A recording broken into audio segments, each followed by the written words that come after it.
It was late afternoon in Mississippi, the kind of sticky heat that makes the air shimmer above the pavement. I was driving home, windows down, music low, letting the breeze through my hair. I pulled into a small, sun-faded gas station off the highway, one of those places that looked like it hadn't changed since the 80s. A rusted Coke machine stood outside, humming beside a crooked bench. The scent of gasoline and pine hung in the air. As I stepped inside, the place was quiet except for the buzz of fluorescent lights and the faint sound of a country song playing from a dusty radio behind the counter. I grabbed a bottle of water and headed toward the door when a guy, blonde, lanky, and clearly lacking social grace, blocked my path. "Hey," he said, grinning like he'd just discovered fire. "You got a number I can call sometime?" I gave a polite smile. "No thanks." His grin faded. Come on. Just one date." Before I could respond, a voice rang out from the back room, firm, southern, and unmistakably fed up. "Danny, what have I told you? Leave the customers alone." Danny turned toward the voice, muttered "oh shit," and then, with the maturity of a teenager, shouted "fuck you, Dean," as he stormed out the door. I turned to see the man behind the voice. He was walking toward me, wiping his hands on a rag, his dark hair tousled, his shirt stained with grease. He looked up, eyes meeting mine, and said, "Sorry, ma'am. He don't mean no harm." I smiled, intrigued. "Wait, what's your name?" He hesitated, then chuckled softly. "Dean." "Well, I guess that makes sense," I said, giggling. "I'm Alexandra Edwards. I was just heading home. Can I buy you a drink after your shift?" Dean looked surprised, maybe even a little flustered. I get off around 7. Just then, a gruff older man walked by, giving Dean a pointed look. "Dean, go. I'll tell your family I had you out back working on that old truck." That should have been a red flag. The way Dean's face tightened, the way he nodded without a word. But I didn't see it then. I was too caught up in the moment, in the way his eyes lingered on mine like he hadn't seen someone new in a long time. "Perfect," I said, still smiling. "I can give you a ride home if you need to change. Or I can follow you." Dean looked up quickly. "No," he said, too fast. "I'll meet you."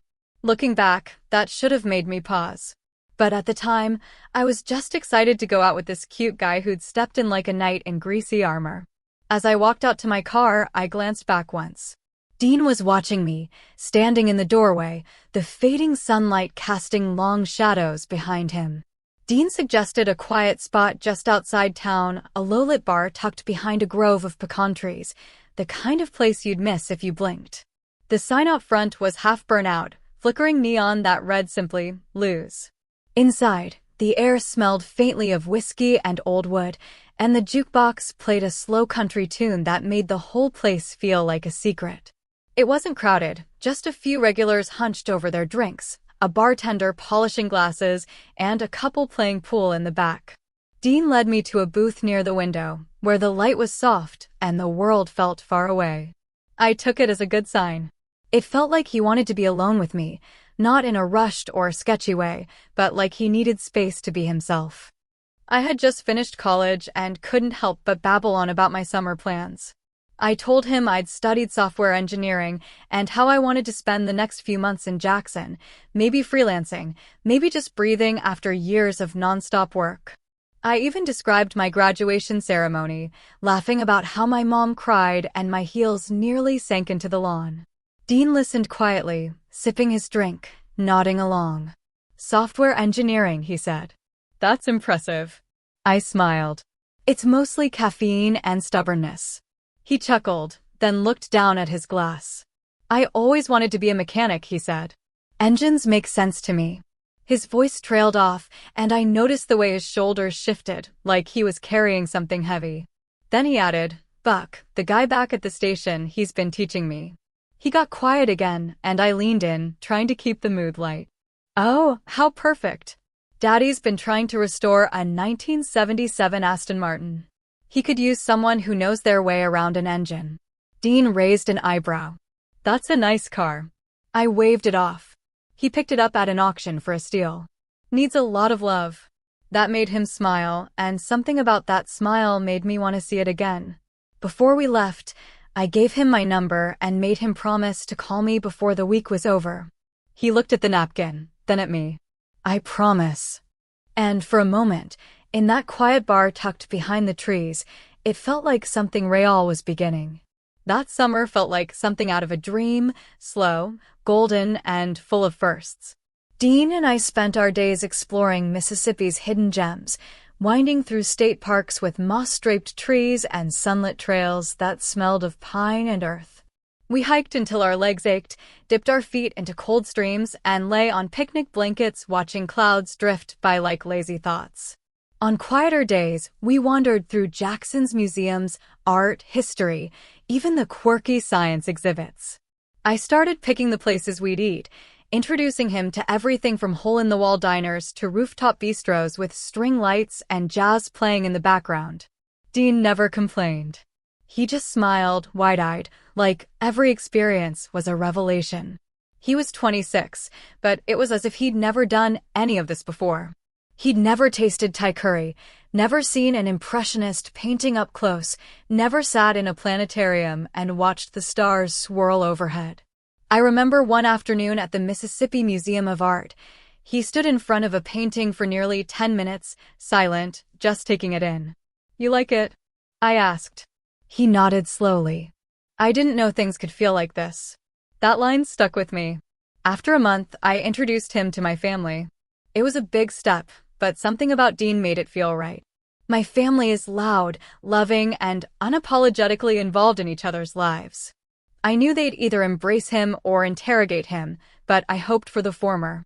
We hosted a backyard dinner, string lights overhead, the grill sizzling, kids running barefoot through the grass.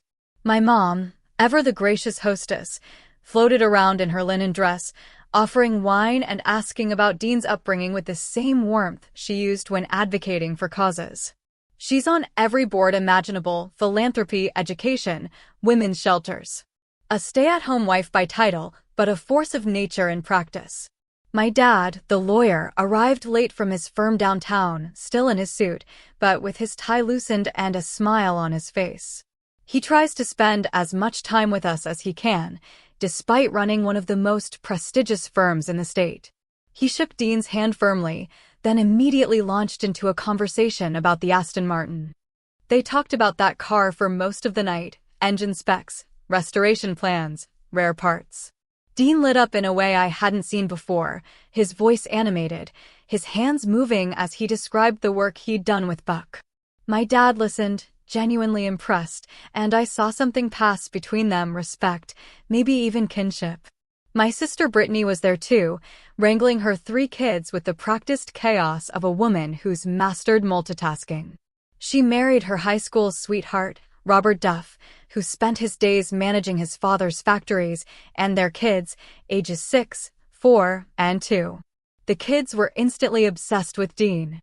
They climbed on him, asked him to play tag, begged him to tell stories. He didn't hesitate. He got down on the grass, let them tackle him, and laughed like he'd been part of the family forever. Jonathan, my older brother, was home from Harvard where he's studying law. He was skeptical at first, he always is, but warmed up quickly when Dean started talking about the ethics of repair work and how he wanted to open his own garage someday. My youngest brother William, or as most people call him Bill, who was just accepted to Brown for the fall, was fascinated by Dean's hands-on skills and asked if he could help with the Aston Martin restoration. By the end of the night, Dean had won them all over. My mom called him charming, my dad said he had good instincts, and the kids cried when he left. As we drove home, I looked over at him, his hair tousled, his shirt grass-stained from playing with the kids, his smile soft and full. "They really liked you," I said. He glanced at me, eyes warm. "I've never had that before." I reached for his hand. "You do now." And in that moment, with the summer air drifting through the open windows and the stars beginning to blink awake above us, I knew this wasn't just a season, it was the beginning of something lasting. It was one of those sticky summer Saturdays where the sun seemed to hang in the sky just a little longer, stretching the day into something magical. I was babysitting Brittany's kids, 3 bundles of energy and chaos, and Dean offered to come along without hesitation. We packed juice boxes, sunscreen, and snacks and headed to the zoo first. The kids were ecstatic, darting from the giraffes to the penguins, squealing at the monkeys and asking a million questions. But what struck me most was Dean. He wasn't just tagging along, he was all in. He lifted the youngest onto his shoulders so she could see the elephants better, helped the middle one read the signs about conservation, and even roared back at the lions with the oldest, who declared him the coolest grown-up ever. After the zoo, we hit the children's museum. Dean built towers out of foam blocks, helped the kids paint with watercolors, and even got stuck in the crawl tunnel with them, laughing until his face turned red. I watched him with a kind of quiet awe. He wasn't just good with kids, he was joyful, like he was rediscovering something he'd never had. That night, after the kids were picked up and the house was finally quiet, we curled up on my couch with Netflix playing softly in the background. I handed him a bowl of popcorn and smiled. "You were amazing with them today," I said. "It was really sweet how you played with them like that." Dean looked down, a little embarrassed. His cheeks flushed, and he gave a small shrug. "To tell you the truth, I've never been to places like that before." I blinked, trying not to look too surprised. "You mean, your mom and dad never took you?" He hesitated, then nodded. "Mom worked a lot. Like, all the time. And my dad, he never came back from the army." The words hung in the air like smoke. I felt my heart tighten. Dean had always been private about his family. He'd mentioned Buck, the garage, maybe a vague reference to his mom being busy, but never more than that. I'd never pushed. But now, sitting in my cozy living room, the contrast between our worlds felt sharper than ever. I thought about my own family, how loud and loving they were, how they'd embraced Dean like one of their own. And yet, I hadn't met anyone from his side. Every time I asked, there was a reason. His mom was working late, she wasn't feeling well, maybe next time. I hadn't wanted to pry, but something inside me stirred, a quiet ache, a curiosity, maybe even a longing to understand the parts of him he kept hidden. He looked around the room, taking in the framed photos, the soft lighting, the little touches that made the house feel like home. "This place is really nice," he said. "You rent it?" I laughed softly. "No. My parents gifted it to me when I graduated college." He turned to me, eyes wide. "Wait, they just gave you a house?" I nodded, suddenly self-conscious. "Yeah, it was kind of a graduation gift. They said they wanted me to start my life with stability." Dean leaned back, processing. "That's incredible. I mean, I can't even imagine." I could see it in his face, the mix of admiration, disbelief, and maybe a little sadness. It wasn't jealousy. It was more like he was glimpsing a life he'd never known was possible. And that's when it hit me, loving Dean wasn't just about the sweet moments. It was about the quiet ones, too. The ones where he revealed pieces of himself he'd kept hidden for years. The ones where I saw the boy he must have been, the one who waited, who wondered, who learned to stop asking. He made me feel seen, and that's something I didn't even know I was craving. But there was also a quiet unease. Could he ever feel truly at home in my life? Would he let me into his? I wanted to believe that love could bridge the gap. That my warmth could soften his edges. That my family could become his. But part of me feared that the very things that made him fall for me, my stability, my closeness to my family, might also be the things that made him feel like he didn't belong. Still, I held on. Because when Dean looked at me, it wasn't with envy. It was with wonder. And when he held my hand, it wasn't with hesitation. It was with hope. And maybe that was enough for now. As September rolled in, the air turned crisp, and with it came a quiet shift in me, a sense that summer was ending and something more serious was beginning. I started asking Dean why he'd never pursued a trade. He had a gift with motors, a natural ease around engines that most people had to study for years to develop. He shrugged, brushing it off with vague excuses about cost and timing. But I didn't let it go. Not pushy, just persistent. I left booklets from Hines Community College on the kitchen counter. I bookmarked grant applications on his phone. I talked about possibilities, not just jobs, but futures. At first, he resisted. But then I got Buck involved. That changed everything. Buck pulled Dean aside one afternoon at the garage. wiped his hands on a rag, and handed him a greasy catalog of automotive programs. "I've been telling you for years, haven't I?" he said with a grin. "You've got the hands for this, kid. Don't waste 'em." He nudged Dean's shoulder playfully, then tilted his head toward me. "Now listen to her if you won't listen to me. She's got more patience than I do." Dean chuckled, shaking his head, but there was a softness in his eyes. Buck clapped him on the back, grease and all, and walked off whistling like it was just another day. And suddenly, there was a spark in Dean's eyes. Not that they'd ever been dull, but now there was excitement. Possibility. A flicker of belief. I remember watching him fill out the first application, his brow furrowed, his fingers smudged with ink. It felt like something was blooming, something real. And then it happened. I was at Starbucks, waiting for my drink, scrolling through emails, when a woman stormed over like a thundercloud. She was maybe in her late 20s, with wild eyes and a fury that made the room go still. Before I could react, she hurled her iced drink at me, cold liquid splashing across my blouse, ice cubes clattering to the floor. "You're the bitch trying to steal my brother," she screamed. "You think you're better than us? You rich bitches think you can have whatever you want. Well, Dean's my brother, and he doesn't need some spoiled bitch making him her project." I was frozen. Shocked. Humiliated. Everyone in the cafe turned to stare. I didn't even know Dean had a sister.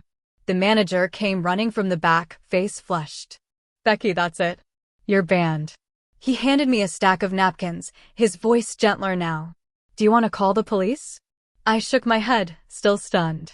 My hands trembled as I wiped myself off, trying to make sense of what had just happened. I left quickly, my heart pounding, my mind spinning. When I got home, Dean was already there, sitting on the porch, looking distraught. His eyes met mine, and I saw the guilt before he even spoke. "She called me," he said quietly. "Bragging. Complaining. Said she got banned and it was your fault." I sat beside him, still damp, still shaken. "I didn't even know you had a sister." He nodded slowly. "She's complicated." I wanted to be angry. I wanted to demand answers. But mostly, I just felt confused. Hurt. Exposed. Dean reached for my hand. "I'm sorry. I should have told you." I looked at him, searching his face. "Why didn't you?" He hesitated. "Because I didn't want you to see that part of my life. I didn't want it to touch you." And in that moment, I realized something. Love isn't just about sharing joy. It's about sharing the mess, too. The family drama. The buried pain. The parts we're afraid will scare someone away. I didn't know what came next. But I knew this: if we were going to make it, Dean couldn't keep me at arm's length anymore. We went inside, the silence between us thick with everything unsaid. I handed Dean a box of Kleenex to dry his face. He hadn't cried, not yet, but I could see it building in his eyes. We sat on the couch, the same one where we'd watched movies and shared popcorn, but this time it felt different. He looked at me like he was about to hand over something fragile, something he'd kept locked away for years. "She's 3 years older than me," he said quietly. "Becky." I nodded, waiting. "Our dad died when I was just a baby. I don't remember him. Mom packed us up and moved here right after. Said we needed a fresh start. Said family was everything." He paused, staring at the floor like it held the rest of the story. "She always said we had to stick together. That we were all we had. And as I got older, I became the man of the house. It wasn't a choice. It was just expected." His voice cracked slightly, and I reached for his hand. He didn't pull away. "When I was 13, he continued, Becky got roughed up by a boy. She was okay, just a ripped top and some bruises. But they were furious. At me. Said I should have protected her. Demanded I confront the guy. He swallowed hard, eyes glistening. I did. And he beat the hell out of me. I came home with a black eye and a split lip, and they called me weak. Said I'd failed them." I felt my chest tighten. The pain in his voice wasn't just about the past, it was about how deeply it had shaped him. "That's why I never applied to school," he said. "They made it clear I'd be abandoning them. Like choosing something for myself meant turning my back on them. I couldn't do it. They were my responsibility." I nodded slowly, letting the weight of his words settle. Dean gave a faint, bittersweet smile. Buck's been encouraging me for years. Always said I had the hands and the mind for it. But I just couldn't see past the guilt. Not until you. He looked down at his hands, calloused and steady, then back up with something softer in his eyes. You made me see that I could help them more if I helped myself first, he said quietly. Now I just need to make them see it too. He paused, jaw tight. Every time I try to talk to my mom about school, about how it could build a future for all of us, she just cries. Says, just like your father. He said those same words before he left. No matter how I try to word it, it always sounds like goodbye to her. Dean's voice cracked slightly, but he pushed through. Then she begs me not to abandon her. And my sister, she starts yelling. Look what you did. How selfish do you need to be? They rely on my paycheck. It's not just money, it's proof I haven't left. He looked me in the eye, steady and resolute. But I'm done. I'm not going to abandon them. Buck's been giving them a portion of my pay for years, and he's going to keep doing that. But I am moving out. Then, looking shy for the first time in the conversation, he asked, could I move in here? I can pay rent and bills. Not like for free or anything. Tears slid silently down my face. I nodded, voice barely above a whisper. Yes, of course. I didn't know what that would bring, but I knew what it meant. Over the next 2 weeks, Dean gradually moved in with me. It wasn't sudden, it was quiet, careful, like he was testing the waters of a life he'd never been allowed to imagine. First came his documents, his birth certificate, his high school diploma, tucked into a weathered folder. Turns out Becky had dropped out, and that was a sore spot. The fact that Dean hadn't followed her path had always been a quiet wedge between them. Then came his books, his tools, and finally, the last of his clothes. He was loading up his truck when Becky found him in the driveway. She didn't yell. She lunged. It was the first time she'd ever used violence on him directly, but not the first time she'd been violent. Dean didn't fight back. He just tried to shield himself until the neighbor called the cops. Becky backed down quickly, but not before leaving him with a black eye and a storm of text messages that followed him home. They were relentless. You're abandoning us. Mom's going to die from the stress. You're killing her. You never loved us. Then the anger came. It's that rich bitch, isn't it? Well, don't come crying to us when she's tired of playing house. We always hated you. You were weak. We're better off without you. You're dead to us. And then, back to guilt. Mom's in the hospital. She wasn't. Becky even tried to say she was pregnant. When Dean called her back, panicked, she screamed, is that what it takes? I need to birth some bastard to get your attention. There was no baby. Just manipulation. Somehow, they got my phone number. The messages started pouring in. How can you steal my son? Don't you have everything already? Why do you need to steal my family too? Then it got worse. My dad's law firm started getting flooded with unhinged reviews, personal attacks, wild accusations. They weren't even hiding their IP addresses. My dad had to send a cease and desist letter just to stop the damage. They were trying to burn everything down around us. Dean sat on the edge of the couch, his shoulders slumped, his eyes still bruised, his phone buzzing with another cruel message. He looked at me, exhausted, defeated. Maybe I should just go back, he said quietly. This isn't fair to you. Or your dad. I shook my head, firm but gentle. Don't give up. Surely they'll get tired, won't they? He shrugged. I've never left before. We both laughed, not hard, just that kind of laugh you do when the only other option is crying. A what are you gonna do kind of laugh. The kind that says, we're still here, even if it hurts. I looked at Dean and said, well, first, I think we should get new phones. Leave these ones as is. Let them build their own trap. Dean raised an eyebrow. Trap? I smiled, a little sharper than usual. Something my dad taught me, never stop someone from digging their own grave if that's what they're determined to do. And for a whole week, we had peace. I guess they knew better than to mess with Buck. Maybe they were afraid he'd stop forwarding part of Dean's paycheck. Maybe it was just Buck's presence, quiet, steady, and not someone you wanted to cross. But then the hate mail started. Not mail just stuffed into our mailbox and my parents. No postage stamps, no return addresses. Just venom on paper. Technically not postal fraud, but definitely harassment. When my dad found out, he was furious. The kind of fury that doesn't yell, it acts. He filed for a restraining order immediately. And, for a moment, we thought that would be the end of it. Instead, it escalated. They started sitting outside my house. Not every day, but enough to make me feel watched. I swear Becky was following me. Her car always seemed to be one turn behind mine, but I never caught her directly. Then they got a lawyer. Not a fancy one, but someone who knew just enough to tell them the truth. They were looking at jail time if they didn't stop. That was the first time the silence felt like safety. Dean and I sat on the porch that night, watching the stars blink into view. He reached for my hand, and I held it tightly. "They're not going to stop," he said. "Maybe not," I replied. "But we're not going to break." The restraining order was granted without much fuss, and just like that, the air around us changed. The silence wasn't tense anymore, it was peaceful. Dean started school, slipping into the routine like someone testing the temperature of a pool before diving in. I picked up some freelance work, finally able to focus without the constant hum of anxiety. We were healing slowly. And before we knew it, Christmas was here. Dean had never had a Christmas like ours. He said it quietly one night while helping me hang garland over the fireplace. "I've never done this before. Not like this." I smiled, handing him a velvet ribbon. "Just wait." On the 23rd, my mom hosted her annual Christmas party. It was tradition older than me, older than some of the ornaments she still hung on the tree.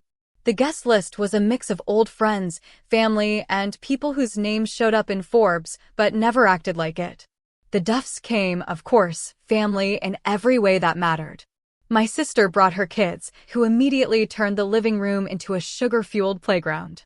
The house was transformed. Twinkling white lights wrapped around the banisters like frost. Deep green garlands lined the mantels, dotted with red velvet bows and tiny gold bells that chimed when the heat kicked on. Candles flickered in antique holders, casting soft golden light across the polished wood floors.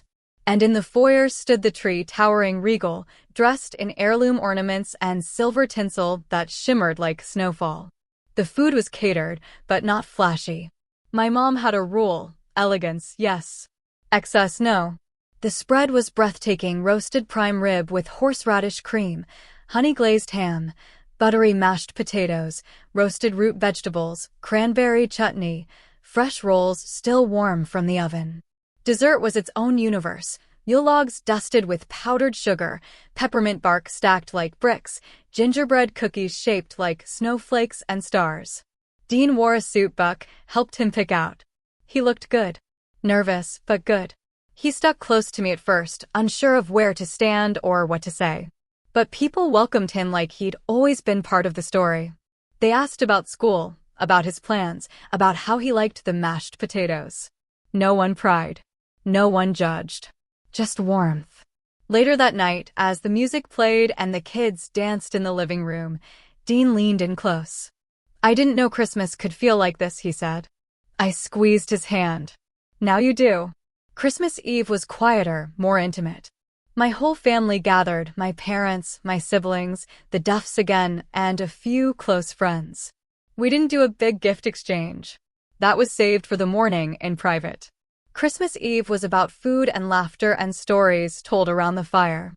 Dean sat beside my dad, listening as he recounted the time he tried to deep fry a turkey and nearly set the garage on fire. The kids were wild with excitement, faces sticky with sugar cookies, darting between rooms like little comets. The house buzzed with joy. And for the first time in a long time, I saw Dean relax. Not just smile, but settle. Like he'd found a place where he didn't have to look over his shoulder. Where he could just be. As the night wore on and guests began to drift home, the house settled into a quiet hum. The lights on the tree twinkled like tiny stars, casting soft reflections across the windows. Christmas music played low in the background, wrapping the room in a kind of dreamy warmth. I stood near the fireplace, watching the last embers glow, trying to steady my breath. Everything felt just a little too perfect, like the kind of moment that holds its breath before a twist. Mom walked over, her eyes glassy with emotion. She looked at me, then pulled me into a hug that lingered longer than usual. "Happy tears, baby," she whispered, her voice thick. I'm just so happy. This is going to be a special Christmas. I nodded, trying to smile. Yeah, it feels big. She pulled back and looked at me like she was seeing something more than I was saying. I felt a flicker of panic. Did she know? Had I slipped somehow? Before I could ask, Dean appeared in the doorway. He caught Mom's eye, gave a subtle nod, and she followed him out of the room without a word. I watched them go, my heart thudding. They were gone for a while, long enough for my thoughts to spiral. Was she telling him? When they returned, Mom's cheeks were flushed and she was dabbing at her eyes with a tissue. Dean looked calm, almost glowing. Neither of them said a word, just exchanged quiet smiles, full of warmth. But something in the air felt different, like a note slightly out of tune. I couldn't shake the feeling that something had shifted, that maybe they shared a knowing glance I wasn't meant to catch. Still, I chose not to press. Whatever it was, it could wait. Tonight was too beautiful to unravel. Tomorrow would come soon enough, and with it, something wonderful. Christmas morning arrived wrapped in quiet magic. The house was still, the kind of stillness that only comes after a night filled with laughter and warmth. I woke early, heart fluttering, feeling like a child again, excited to see what Santa had brought, but knowing this year held something far more extraordinary. I slipped out of bed, careful not to wake Dean, and padded softly down the stairs. In my hand, I held the pregnancy test. The result was clear, bold, impossible to misread. Pregnant. I stared at it again, just to be sure, even though I'd already checked it a dozen times. I had a plan. I'd make coffee, wrap the test in a ribbon, and tuck it into the box with Dean's gift, a brand new PlayStation. I imagined his face when he opened it, the confusion, the realization, the joy. I wanted it to be perfect. But as I stepped into the kitchen, the scene stopped me cold. Dean was already there, standing at the counter in his flannel pajama pants and a soft gray t-shirt, his hair tousled from sleep. He didn't see me at first. He was focused, carefully placing something on top of a stack of pancakes he'd made himself, slightly uneven, golden brown, still steaming. And there, nestled in the center of the top pancake, was my grandmother's ring. I gasped, a soft, involuntary sound that escaped before I could stop it. Dean turned around, startled. For a moment, his face fell, like he'd been caught too soon, like the surprise had slipped through his fingers. But then he saw me, really saw me, and his expression softened into something tender and brave. He stepped forward, holding the ring in his hand, and slowly dropped to one knee. "Alexandra Edwards," he said, voice thick with emotion, "will you make me the happiest man alive, and marry me?" I stood frozen, heart pounding, tears already welling in my eyes.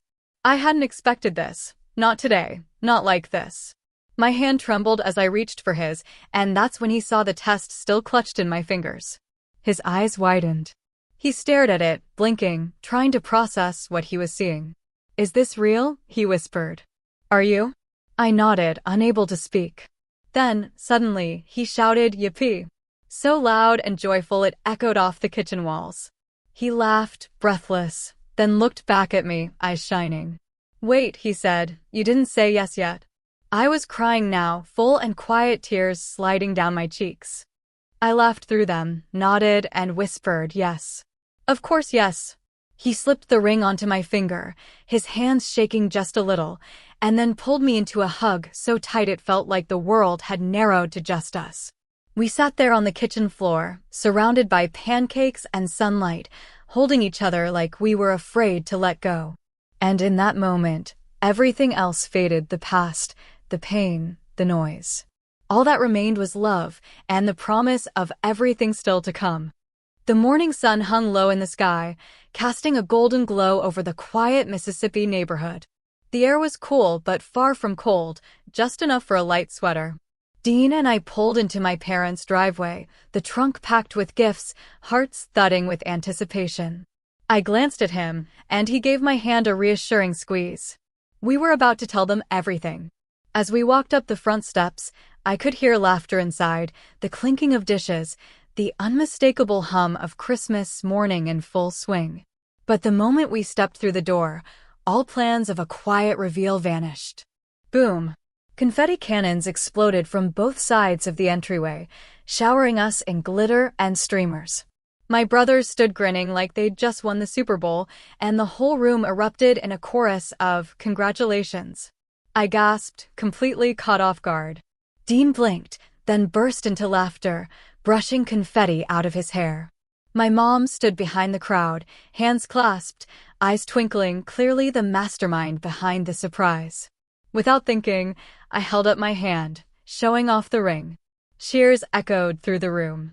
My sister rushed over, already holding a glass of champagne. To the bride-to-be, she said, practically bouncing. I smiled, but gently pushed the glass away. No thanks. She paused. Wait, why not? My mom's expression shifted instantly. No, really. I didn't say a word. Just nodded. Her eyes widened, and then, just like that, she started crying. Not the quiet kind. The full-on, hand-over-mouth, heart-bursting kind. My sister's face crumpled too, and I felt my own tears rising, unstoppable. Dean stepped closer, wrapping his arm around me, and I looked up at him, heartful. Then I turned to the room and said it out loud, we're having a baby. And we're getting married. The silence that followed was electric. My dad blinked, stunned, then stepped forward and pulled Dean into a hug, so firm it made Dean laugh. Well, I'll be damned, he said, voice thick. Congratulations, son. My brothers hooped and clapped Dean on the back, already teasing him about sleepless nights and diaper duty. My mom was still crying, and my sister hugged me so tight I thought she'd never let go. Then, from the hallway, a small voice broke through the noise. Why is everyone sad? We turned to see my sister's oldest standing there in his Christmas pajamas, holding a toy laptop over his head like a trophy. I knelt down, smiling through tears. They're happy tears, baby. You're getting an uncle and a cousin. He squinted at me, unimpressed. That's cool, but it's not a real laptop. He held up his Leapfrog, my first laptop. Come see what Santa brought us. Jenny got a Jeep.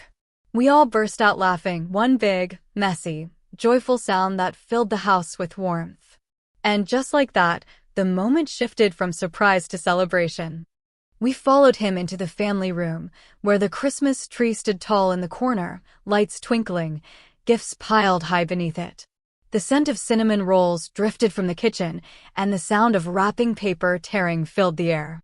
And in that moment, surrounded by family, laughter, and love, I felt it deep in my bones. This was the beginning of everything. After the whirlwind of Christmas morning, the confetti, the tears, the laughter, I knew I didn't want to wait. I didn't want to be swollen and exhausted on my wedding day, trying to squeeze into a dress that no longer fit or worrying about swollen ankles instead of vows. I wanted to feel radiant, present, and light. I wanted to start the new year as a wife, not just a bride-to-be. So I turned to Dean, heart pounding, and said, let's do it. Let's get married on New Year's Day. He didn't hesitate. Absolutely. We decided on a quiet ceremony in my parents' backyard. No grand venue, no months of planning, just family, a few close friends, and the people who had loved us through every chapter. The backyard had always been a place of comfort. Birthday parties, cookouts, late-night talks under the stars. It felt right. It felt like home. Dean asked my brothers to stand with him, his groomsmen, his built-in best friends. They were thrilled, already joking about tuxes and speeches. I asked my sister to be my maid of honor, and she cried again, hugging me like she was holding onto a dream. We gave ourselves just 1 week. The next few days were a blur of phone calls, fittings, and flower arrangements. We rushed the tuxes, thankfully. The local shop pulled through with a miracle. My dress was simple, elegant, and perfect. I found it tucked away in a boutique downtown, and the moment I tried it on, I knew. It hugged me just right, soft and flowing, with a touch of lace that made me feel like I'd stepped into a fairy tale. The guest list was tight, 50 people, tops. Just enough to fill the yard with laughter and love, but not so many that it felt overwhelming.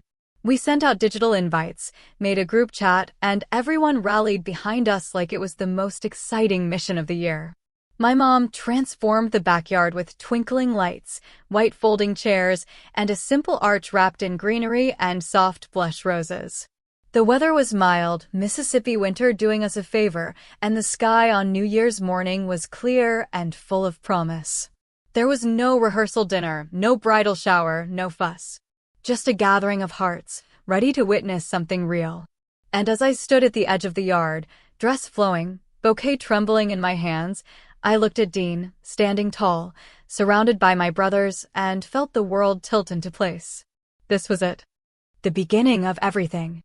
The ceremony was everything I'd hoped for, simple, heartfelt, and perfect. The backyard glowed with soft light, the winter sun casting golden rays through the trees.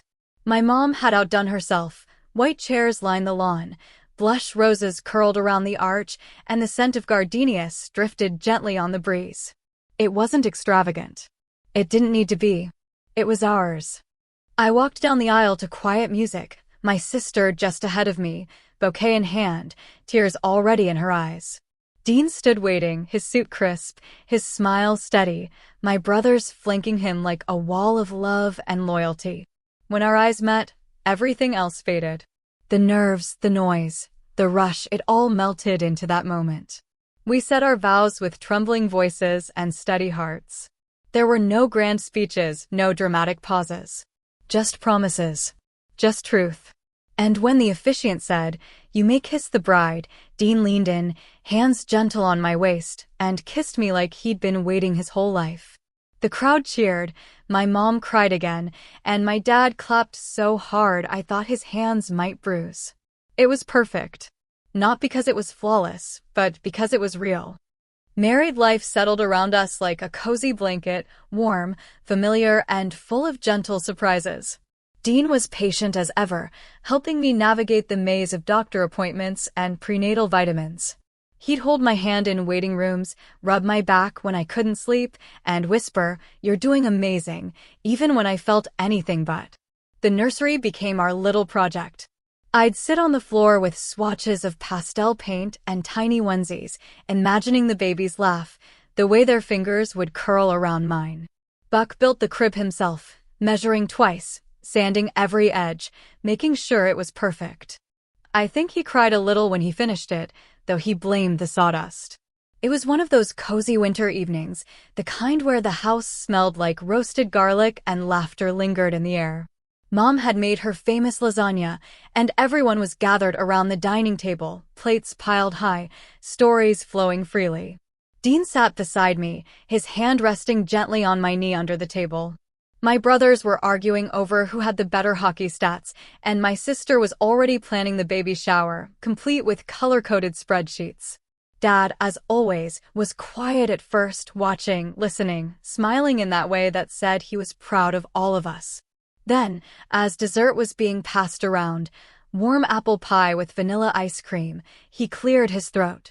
"Alexandra, Dean," he said softly, "can I ask you something?" The room quieted just a little.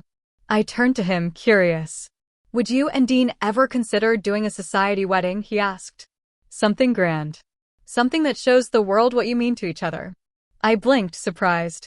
Not because it was out of character, Dad had always dreamed big, but because the way he said it felt so tender. Like he wanted the world to see what he saw when he looked at us. I glanced at Dean, and he was already smiling. We'd talked about it before, in passing. How maybe someday, we'd do it again. Not to replace our backyard vows, but to honor them in a new way. "We were thinking," I said slowly, "maybe on our anniversary. After the baby comes. Once I feel like myself again." Dad nodded, his eyes misty. "I think it would be beautiful." And just like that, another dream was born, one with crystal chandeliers, sweeping gowns, and a little one in a bow tie or tutu, watching their parents dance under the stars. If we were going to do it again, it would be a fairy tale. And this time, I'd be bringing our little one with me, proof that love doesn't just grow, it multiplies. The morning sickness was already winning. My stomach churned with that familiar wave of nausea, and nothing in my closet seemed to fit, not quite.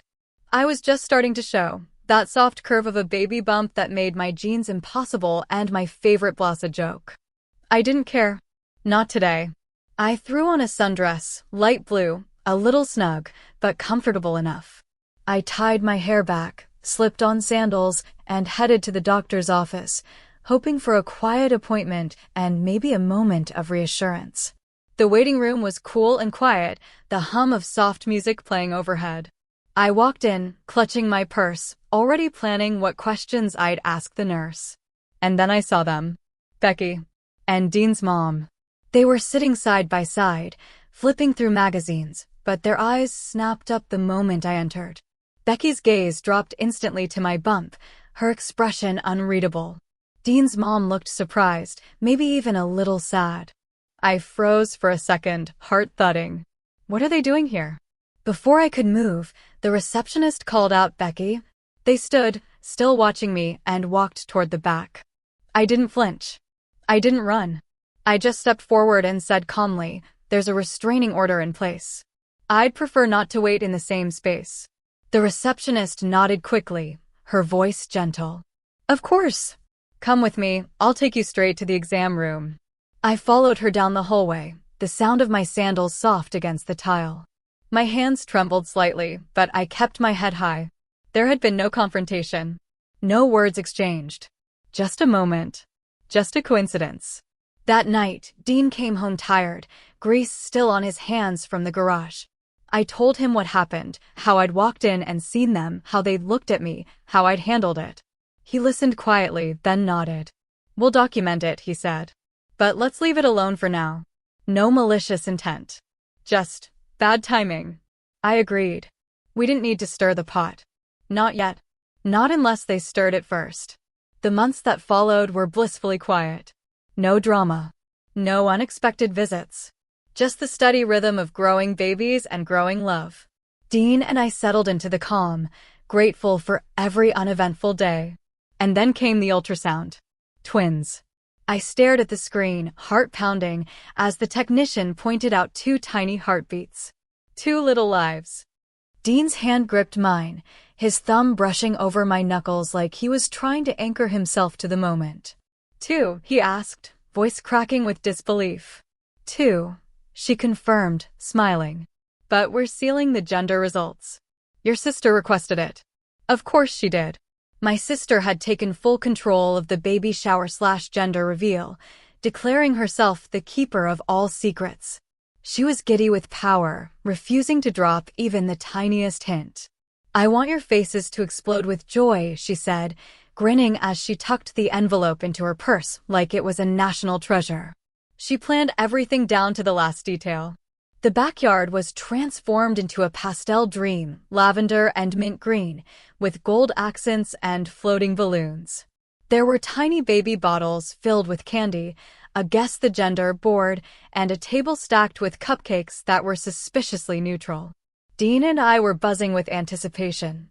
We'd spent weeks speculating. He was convinced it was one of each. I leaned toward 2 boys. Neither of us dared hope for 2 girls, though the thought had crossed my mind more than once. When the moment came, my sister handed us a giant box decorated with question marks and tiny baby footprints. The crowd gathered, phones out, cheers bubbling up. "Ready?" she asked, eyes sparkling. Dean and I nodded. We each grabbed a string and pulled. The box burst open. Pink balloons. Pink confetti. Pink streamers. The air filled with gasps and laughter. My sister screamed. Dean blinked, stunned, then broke into a grin so wide it made my heart ache. "2 girls," he shouted. "I'm doomed." I laughed, tears springing to my eyes. "You're blessed." He wrapped his arms around me, resting his hands on my bump. "Next time," he whispered, "we'll try for twin boys. Make a perfect set." I rolled my eyes. Let's survive this round first. The rest of the party was a blur of hugs, laughter, and pink everything. My sister handed out pink frosted cupcakes, guests toasted with sparkling cider, and Dean kept making jokes about double the diapers, double the sleepless nights, but also double the joy, double the love, and learning to braid and buying glitter in bulk. The party was winding down, the sun dipping low behind the trees, casting a soft glow over the backyard. Guests lingered with cupcakes and cider, laughter still echoing from the gender reveal. I was floating, 2 little girls on the way, surrounded by love and the kind of joy that made everything feel light. Then my little brother's new girlfriend approached me, holding a paper plate with half a cupcake and a nervous smile. "You're a saint," she said sweetly. "First having the babies and then throwing this party for the mom." I blinked, confused. "What do you mean?" "I am the mom." Her smile faltered. "Wait, aren't you a surrogate?" The words hit like a slap. I stared at her, stunned. "Why would you say that?" She looked down, cheeks flushing. "I'm sorry. I didn't mean anything by it. It's just, I work over at Dunkin' Donuts, and this girl was saying her brother's wife, Alexandra Edwards, was having her baby for her." My mom and sister, who had been nearby, turned sharply. My brother Bill was already walking over, eyebrows raised, sensing something was off. The poor girl stammered, I must have misunderstood. Maybe she meant another Alexandra Edwards. I was just assuming. Dean stepped forward, calm but firm. He pulled out his phone and tapped the screen, then held it out to her. "Is this the girl?" he asked. She looked at the photo. "Becky." Her face went pale. "Yes, that's her. I'm sorry. I didn't mean to cause trouble." I reached out, gently touching her arm. "It's okay. You actually did us a favor. We've had problems with her before. But let's not let her spoil the mood." I smiled, even laughed a little, though my heart was pounding. "Let's have cake instead." She nodded, grateful, and wandered off toward the dessert table. But I noticed Bill, Jonathan, and Dean had disappeared. I knew exactly where they were, most likely calling my dad. The party carried on, music playing softly, guests chatting and laughing. But beneath the surface, something had shifted. The truth had slipped out, and this time, we weren't going to ignore it. The next morning, we all gathered at Dad's law firm. Me, Dean, Bill, Jonathan, Mom, and my sister. The mood was heavy, the air thick with questions. No one was smiling now. Dad sat behind his desk, calm but focused, listening as Dean recounted everything the girl had said. The mistaken identity. The photo. The claim that I was a surrogate. She wasn't trying to stir anything up, I said. She genuinely thought I was carrying Becky's baby. Dad nodded slowly. "I believe her. But legally, it's hearsay. One person's word against another's. We can't act on it yet." "So, what do we do?" Bill asked, arms crossed. "For now," Dad said, "we get a formal statement from the girl. I'll have one of my associates draft it. But until we have more, we wait." The room fell quiet. Waiting wasn't what any of us wanted to hear. Then Dad leaned forward, voice firm. "In the meantime, I'm not taking chances. While we're here, I've got a team at your house installing cameras inside and out. Every room, every entrance. There'll be a video room in the basement, fully wired." My eyes widened. "A video room?"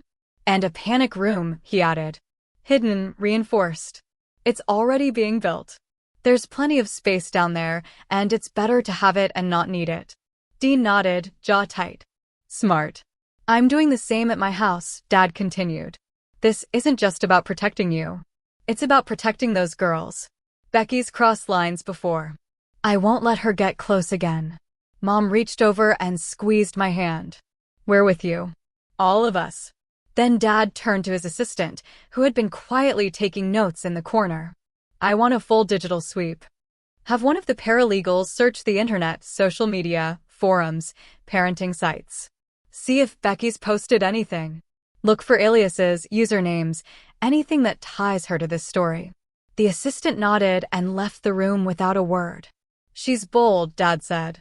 "If she's telling people you're her surrogate, she might be leaving a trail. We'll find it." I swallowed hard, heart thudding. It was surreal, talking about panic rooms and surveillance like we were in some kind of thriller. But this was real. And my family wasn't backing down. It was just after dinner when Dean's phone rang. He glanced at the screen, then answered with a quiet, "Hey, sir."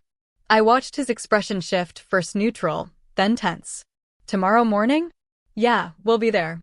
He hung up and turned to me slowly. "Your dad wants us in his office. 9 a.m. sharp." I felt a flicker of unease. "Did he say why?" Dean shook his head. "Just said it was important. That we needed to see something." The next morning, we arrived at the firm just before 9. The building was quiet, the kind of quiet that makes you feel like you're walking into something you can't quite name. Dad was already seated behind his desk when we entered.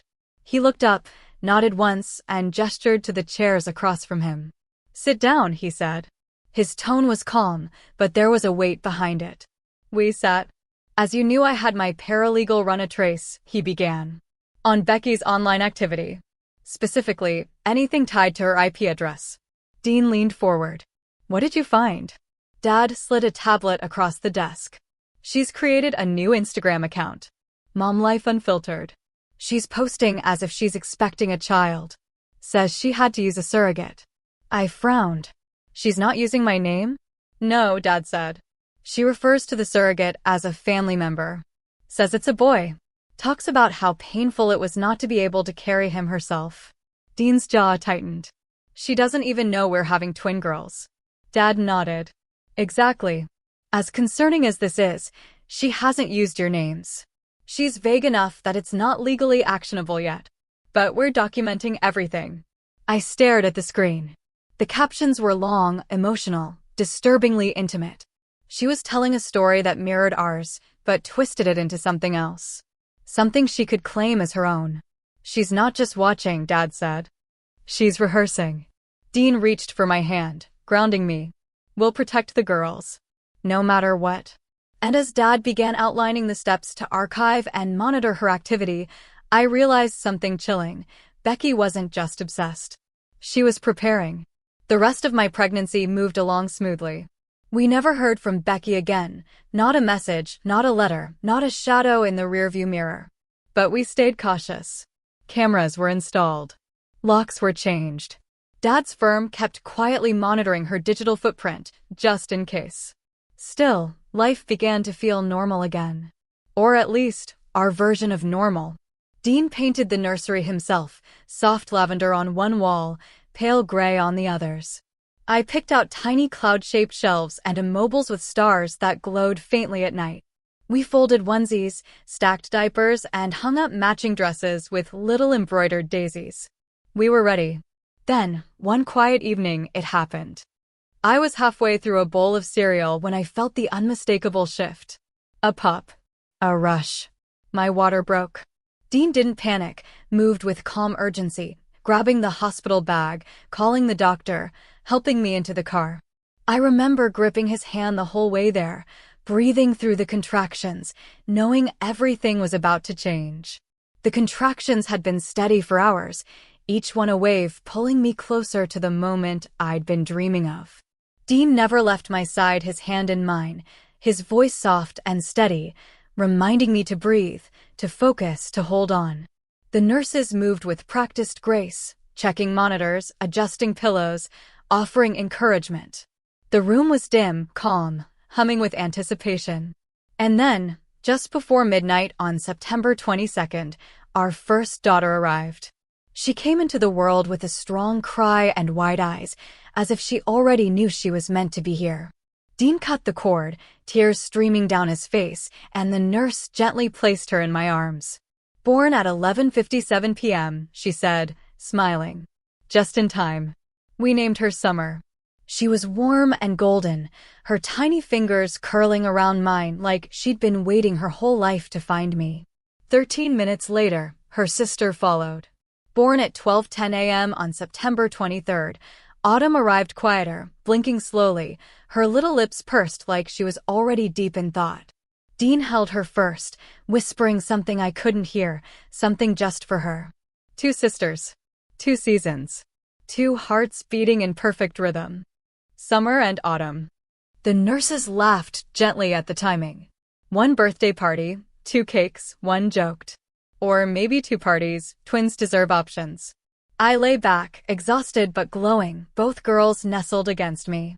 Dean sat beside us, arms wrapped around all 3 of us, his forehead resting against mine. "They're perfect," he whispered. And they were. Born on the edge of change, one in summer's final breath, the other in autumn's first whisper. They were our beginning. Our miracle. Our story rewritten in lullabies and tiny socks. And as the sun rose outside the hospital window, painting the sky in soft pinks and golds, I knew This was the most beautiful chapter yet. The room was glowing with warmth. My mom had tears streaming down her cheeks as she snapped photo after photo, whispering prayers of gratitude between clicks. My dad, usually the stoic one, was making ridiculous faces at Summer and Autumn, trying to coax a smile from lips too new to know laughter. Dean sat beside me, one arm around my shoulders, the other cradling Autumn. We were surrounded by balloons, teddy bears, and the kind of love that fills every corner of a room. Then the door creaked open. A nurse stepped in young, new to the shift, her badge still stiff from its first wear. She paused, taking in the scene, the soft hum of family, the gifts, the joy. "There's a woman outside," she said slowly, her voice uncertain. "She's insisting that she stopped," scanning the room again. "She used your name. Is this Alexandra Edwards' room?" My dad's posture shifted instantly. The grandfather melted away, replaced by the lawyer. "Yes," he said, voice firm. "You've got the right name. But who is this woman?" The nurse hesitated. "She said she's the adoptive mother. That Alexandra was her surrogate." "But, sir, she asked for her son." "I don't understand." The room fell into a stunned silence. My dad stood tall. "That's because it's nonsense. Please take me to her." Outside, the hallway echoed with shouting. "Becky, it's not fair," she screamed. "He owes me." "What, twin girls?" "Okay, fine, just give me one." Security was already there, trying to calm her, but she fought them, wild and desperate. "Get off me. Give me one. That's why the bitch had two. Dean, you know you owe me." Her voice was raw, venomous, echoing down the corridor like a curse. Inside the room, I clutched my daughters tighter. Dean's face was pale, jaw clenched, eyes locked on the door as if he could will it shut forever. My mom stepped forward, placing herself between me and the chaos, her camera forgotten, her tears replaced by steel. "She's not taking anything," she said quietly. And she didn't. Security dragged Becky away, her screams fading into the sterile hum of the hospital. The nurse, shaken but composed, apologized and left. My dad returned minutes later, calm but furious. "She's banned from the premises," he said. "And if she tries anything else, she'll be dealing with me." Dean sat beside me again, his hand trembling as he reached for mine. "I'm sorry," he whispered. I didn't answer. I just looked down at Summer and Autumn, my daughters. My miracles. My truth. And I knew, no storm could take them from me. The room was quiet again. The balloons still floated gently in the corner, the teddy bears sat untouched, and the soft beeping of the monitors reminded me that life, real, fragile, beautiful life, was still happening. Dean had stepped out to speak with security. My mom had gone to get coffee.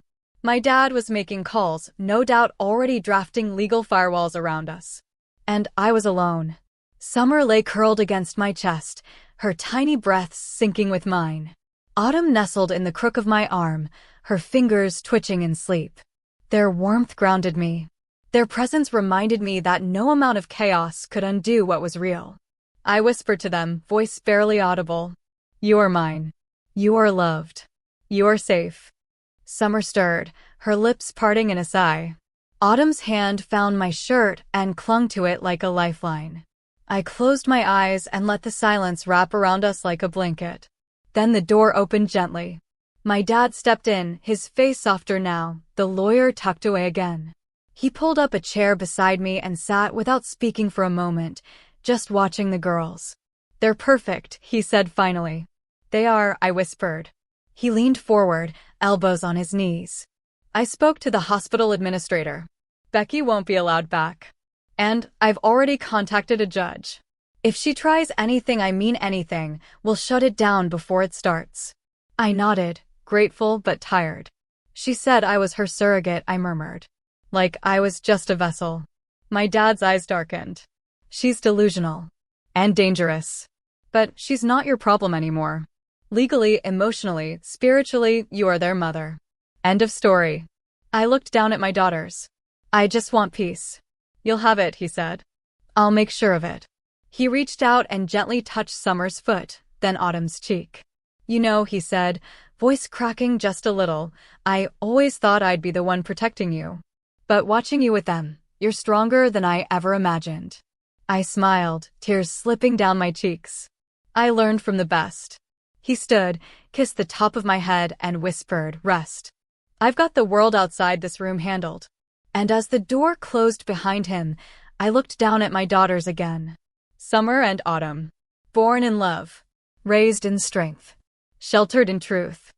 It had been a quiet week. The restraining order was back in place. Dad had made sure every legal thread was tied tight. Cameras were up. The panic room was ready. We felt safe, finally able to breathe, to settle into the rhythm of newborn life. That night, the rain came hard. Dean and I had just gotten Summer and Autumn down. Their tiny chests rose and fell in sync, the monitor in my hand blinking softly. We tiptoed out of the nursery, whispering about maybe watching a movie, maybe just collapsing on the couch. Then the thunder cracked, a violent, bone-shaking roar that made the windows rattle. The house alarm shrieked. And instantly, from the monitor, came the sound of screaming. Not just crying, panicked, terrified wails from both babies. Dean and I froze, eyes locking. "It's probably the storm," I said, already moving. "You call the alarm company, I'll go to the girls." He nodded, fumbling for his phone as I bolted up the stairs, heart pounding, the monitor still shrieking in my hand. But when I opened the nursery door, I screamed. Becky was there. Soaked to the bone, hair dripping, eyes wild. She was bent over the bassinets, trying to lift one of the babies, while they screamed in terror. Lunged forward, grabbing her arm, yanking her away from my daughters. She resisted, clutching the edge of the crib, her fingers white-knuckled. Then I heard it. A voice from outside the window. "Hurry up!" Dean's mother shouted, her silhouette barely visible through the rain. "Grab one and let's go." I shoved Becky toward the door, adrenaline surging through me. Dean came running in, eyes wide, taking in the chaos, the alarm, the crying, Becky soaked and trembling. He grabbed Becky from me, pulling her out of the room with a force I'd never seen in him before. I rushed to the window just in time to see his mother jump into her car, abandoning Becky, and speed off into the storm. Dean hauled Becky down the stairs, the alarm still blaring, the babies still crying, rainwater trailing behind her like a shadow. "What is the matter with you?" he shouted, voice raw. "Why? Why would you think this is okay?" Becky looked up at him, soaked and shaking, her eyes hollow. "You owe me," she whispered. "You have too." Outside, the sirens grew louder. The police were coming. I ran back to the nursery, scooping up both babies, whispering to them, rocking them, trying to calm their cries. My hands were shaking. My heart was racing. But they were safe. The sirens grew louder, slicing through the storm like knives. Dean stood at the front door, still gripping Becky's arm, his knuckles white. She didn't fight him. She just stared at the floor, soaked and silent, her lips moving in whispers I couldn't hear. I held the girls close, their cries slowly softening as I rocked them, whispering lullabies through trembling lips. My body was still in fight mode, but my mind was racing, trying to make sense of what had just happened. Then the flashing lights lit up the windows. 2 cruisers pulled into the driveway, tires skidding slightly on the wet pavement. Officers jumped out, hands on their belts, scanning the scene. Dean opened the door before they could knock. "She broke in," he said, voice hoarse. "She tried to take our babies." The officers stepped inside, eyes narrowing as they took in Becky, soaked, pale, and eerily calm. "Ma'am," one said, stepping forward. "We need you to come with us." Becky didn't move. The second officer glanced toward the window, then back at Becky. "Is anyone injured?" he asked. "No," I said, stepping into the hallway with the girls in my arms. "But she scared them. She scared all of us." The officer nodded, then gently took Becky by the arm. She didn't resist. She just looked up at Dean and screamed, "He owes me. He left us. He was supposed to give us one." Dean flinched. They led her out into the rain, shielding her with their jackets, guiding her into the back of the cruiser. "She wasn't alone," Dean added, voice tight. "My mother was outside. She told Becky to grab one and run." The second officer raised an eyebrow. "You saw her?" "No, I did," I said. Dean didn't answer. He walked straight to the basement door, unlocked it, and led them down to the small video room Dad had installed weeks earlier. He pulled up the footage from the nursery camera and the exterior front-facing camera. "There," he said, pointing to the screen. The footage was crystal clear. Becky climbing through the nursery window, soaked and frantic. The baby screaming. Me bursting in, dragging her away. Then the exterior shot. Dean's mother standing in the rain, yelling, "Hurry up. Grab one and let's go." Her face was visible. Her voice unmistakable. And then, her license plate. Caught perfectly as she jumped into her car and sped away. The officer leaned in, jaw tightening. "This changes everything," he said. "We'll be issuing a warrant."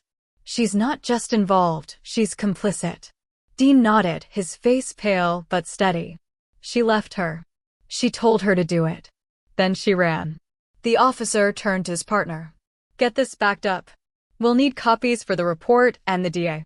I stood at the top of the stairs, holding Summer and Autumn, watching the officers move with new urgency. This wasn't just a scare anymore. It was a case. And we had proof. I looked down at Summer and Autumn, finally asleep again, their tiny faces peaceful despite the chaos. And I knew this wasn't over. But tonight, the storm had passed. And we were still standing. The fallout came fast. The footage was damning. Becky climbing through the nursery window, the baby screaming, Dean's mother shouting from the driveway, "Grab one and let's go." Her license plate caught in the frame like a signature she couldn't erase. By the end of the week, charges were formalized. The case was airtight. But the real evidence, the moment that sealed everything, came from the body camera footage the night Becky was arrested. As she was being led to the cruiser, soaked and handcuffed, she twisted toward Dean and screamed, "He owes me. He left us. He was supposed to give us one." The officer's body cam caught every word. Her voice, her face, the desperation in her eyes was all there. Not just hearsay. Not just emotion. Proof. Later, Becky tried to walk it back. She told her court-appointed lawyer it wasn't a confession, just a statement of fact. She insisted there had been an agreement, that we'd promised to give Dean's mother a baby and then backed out. No one believed her. Dean's mother, on the other hand, said nothing. She never confessed, never explained. She sat through hearings with a cold, detached stare, as if the courtroom was beneath her. Her silence didn't help. The footage spoke louder than any defense. Her legal aid tried to plead temporary insanity, citing her probation violation from a grocery store fight weeks earlier. She lunged at a woman whose toddler was crying, screaming that some people don't deserve children. But when her lawyer suggested a mental health evaluation, she fired him on the spot. She insisted Dean had abandoned her, that it was his responsibility to make things right, that we had betrayed her. The judge wasn't moved. The jury didn't flinch. The verdicts came down like thunder. Becky was found guilty of breaking and entering, attempted kidnapping, criminal conspiracy, child endangerment, harassment, violation of a restraining order. She was sentenced to 3 years in prison, mandatory psychological therapy, and 5 years probation upon release. Dean's mother was found guilty of criminal conspiracy, incitement to commit a felony, attempted abduction, harassment. She was sentenced to 18 months in jail and 2 years probation. The courtroom was quiet when the sentences were read. No outbursts. No apologies. Just the sound of justice settling in. Dean didn't speak. He just held my hand, his grip steady, his eyes unreadable. Outside, reporters waited. Microphones. Cameras. Questions. We didn't stop. We didn't speak. We just walked away. Because this wasn't closure. It was survival. If you resonate with this story, then share your story. You never know who might need to know they're not alone. If you're watching this and you're in the middle of something hard, something confusing, painful, or unresolved, stay strong. Document everything. Your story matters. You're not alone.